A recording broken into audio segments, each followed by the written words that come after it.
Hello everyone, Assalamu alaikum. Welcome back to Chase Up Classes. Thank you for clicking on this video lecture. I am Kuratul Ann, and in today's video lecture we will discuss about पोषण वाटिकास और जिनको हम nutri gardens बोलते हैं.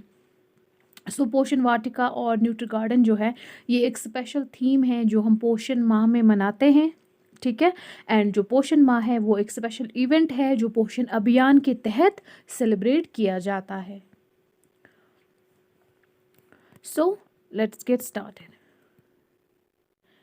Now पोषण माह, जैसे मैंने प्रीवियस वीडियो में पोषण अभियान के वीडियो में मैंने बताया था, जब हमने पोषण माह पढ़ा था तब मैंने आपको बताया था पोषण माह जो है ये पूरा जो सितंबर का महीना है उस पूरे महीने में पोषण माह सेलिब्रेट किया जाता है अंडर पोषण अभियान. ठीक है. तो पोषण माह को सेलिब्रेट किया जाता है विद इन डिफरेंट जो है थीम्स में इसको मनाया जाता है. एंड जो पोषण माह का पहला थीम होता है पहले हफ्ते का वो है plantation activity. And plantation activity as Poshan Vatika. ठीक है. अब जो पोषण वाटिका एंड न्यूट्रन गार्डन्स हैं ये एक की प्लैंक है पोषण अभियान का. To enable right kind of nourishment और nutrition to women and children. ठीक है.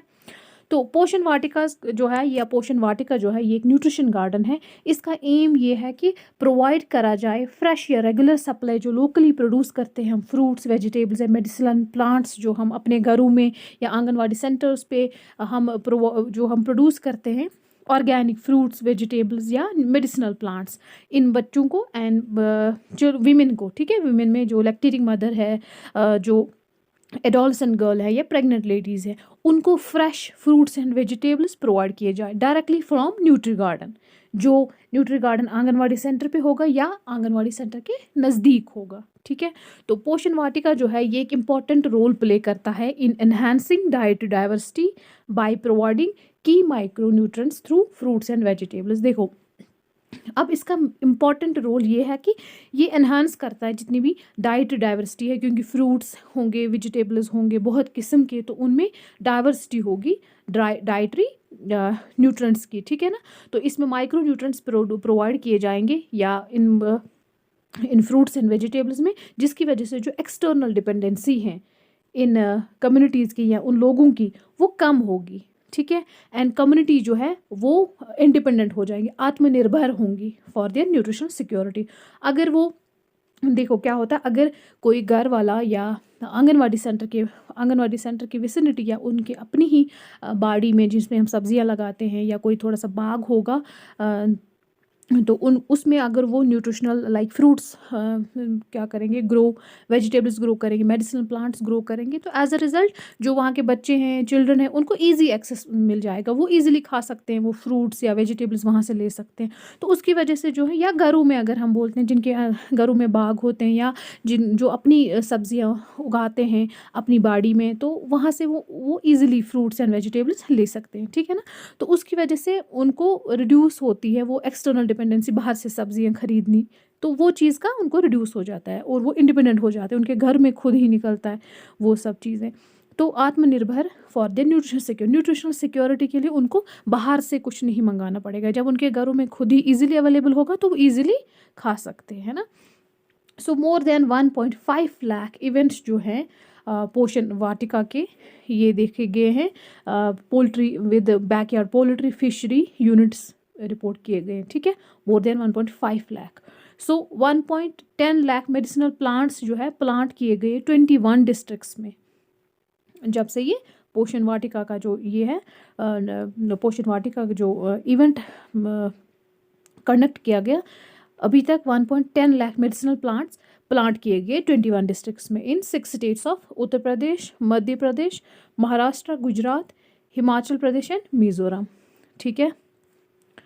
नाउ अगर हम साइलेंट फील्ड, अब देखो अब पोषण वाटिका और न्यूट्रन गार्डन्स का ये मकसद है कि अपने जो है विसिनिटी में, अपने घरों में या आंगनवाड़ी सेंटर्स के जो उनकी बाड़ी है या कोई भी उनकी ज़मीन है वहाँ पे छोटा सा न्यूट्री गार्डन बनाना है. ठीक है. जहाँ पे आप कोई भी प्लांट वेजिटेबल फ्रूट या मेडिसिनल प्लांट लगा सकते हैं. ठीक है. अब अगर कोई भी घर वाला या आंगनवाड़ी सेंटर पे मतलब एक ही किस्म की, कोई चाहेगा कि एक ही किस्म की सब्ज़ी बनानी है. ठीक है. तो दूसरा चाहेगा कि दूसरी किस्म की सब्ज़ी बनाएगा, ठीक है? तो अपने हिसाब से सब सब्जियाँ बनाएँगे, लेकिन पोषण वाटिका एंड न्यूट्री गार्डन के हिसाब से अगर जो मिशन पोषण के जो गाइडलाइंस हैं उनके मुताबिक पोषण वाटिका जो है, पोषण वाटिका में पोषण अभियान के तहत जो है प्लांट्स, हर्ब्स एंड ट्री जो क्या बोलते हैं इनको, कि जो रिकमेंड किए गए कि कौन कौन से प्लांट्स, कौन से मेडिसिन प्लांट्स, कौन से फ्रूट ट्रीज़ आप लगा सकते हैं। ये नहीं कि कोई अपना सा ही आप लगाओगे, आप एक ही किस्म का लगाओगे, क्योंकि यहाँ पे इंडिया को मॉल न्यूट्रिशन फ्री करना है अंडर पोषण अभियान। सो बैलेंस्ड डाइट का यहाँ पे जो है इम्पॉर्टेंस बहुत ज़रूरी है, ठीक है ना। तो according to guidelines of mission Poshan, तो जो साइलेंट फीचर्स हैं पोषण वाटिकास के, उन्होंने रिकमेंड किए हैं कुछ प्लांट्स, हर्ब्स, ट्रीज़ जो कि कल्टीवेट करने हैं इन न्यूट्री गार्डन्स में।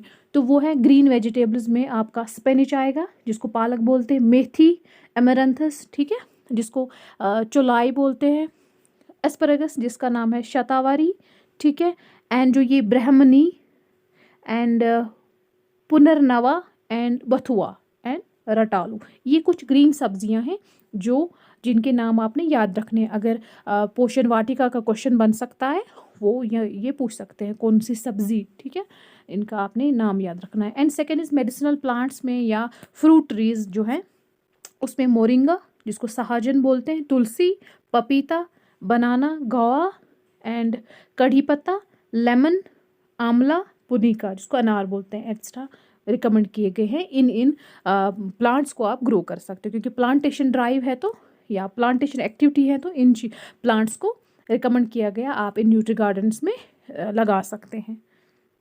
बाउंड्री क्रॉप्स में शतावरी, जैसे शतावरी अभी हमने पढ़ा कि एस्परेगस को बोलते हैं, lemon grass and giloy. Giloy जो है ये एक, जितना मुझे याद है मैंने कहीं पे पढ़ा था, ये गिलॉय जो है ये कफ या विंटर्स में ज़्यादातर लगता है, ये इम्यूनिटी बूस्टर है एक। सो फर्दर देखो, अब अगर ये तो सारी थी green vegetables, medicinal plants and boundary crops जो कि मिशन पोषण के तहत जो रिकमेंड किया गया कौन कौन से आप न्यूट्री गार्डन्स में लगा सकते हो, ठीक है, सो दैट जो है न्यूट्रिशनल स्टेटस जो है एनहेंस हो जाए, इम्प्रूव हो जाए। अब आंगनवाड़ी सेंटर्स में जो है सबसे ज़्यादा एम्फेसिस दिया गया use of millet for preparation of hot cooked meal and take home ration के लिए ज़्यादा जोर दिया गया है कि यूज़ ऑफ मिलेट होना चाहिए, मिलेट्स का यूज़ किया जाना चाहिए at anganwadi centres, pregnant women के लिए, लैक्टेटिंग मदर्स के लिए, चिल्ड्रन बिलो 6 ईयर जो है 0 to 6 ईयर जो दर्ज होते हैं वहाँ पे आंगनवाड़ी सेंटर्स पे, उनके लिए जो है ज़्यादा से ज़्यादा मिलेट का यूज़ किया जाए, क्योंकि मिलेट जो है वो हाई न्यूट्रेंट कंटेंट उनमें होता है, जिसमें प्रोटीन उसमें होता है, एसेंशियल फैटी एसिड्स पाए जाते हैं उसमें, डाइटरी फाइबर होता है, विटामिन बी होता है, minerals like calcium, iron, zinc, folic acid and other micronutrient जो हैं जो हेल्प करते हैं एनीमिया को टैकल करने के लिए। एंड जितनी भी बाकी माइक्रोन्यूट्रेंट डेफिशिएंसीज होती हैं, जो वो डेफिशिएंसीज जो माइक्रोन्यूट्रेंट्स की वजह से होती हैं, those are called micronutrient deficiencies, जो कि कॉमन डेफिशिएंसीज किन में है, विमेन एंड चिल्ड्रन में, ठीक है, तभी मिलेट्स पे जोर दिया गया है, ये इंपॉर्टेंट है एग्जाम पॉइंट ऑफ व्यू से। एंड मिशन पोषण के तहत आंगनवाड़ी सेंटर्स में ओनली फोर्टिफाइड राइस जो है is being allocated to states and UTs of anganwadi centres, ठीक है। So that's all in today's video.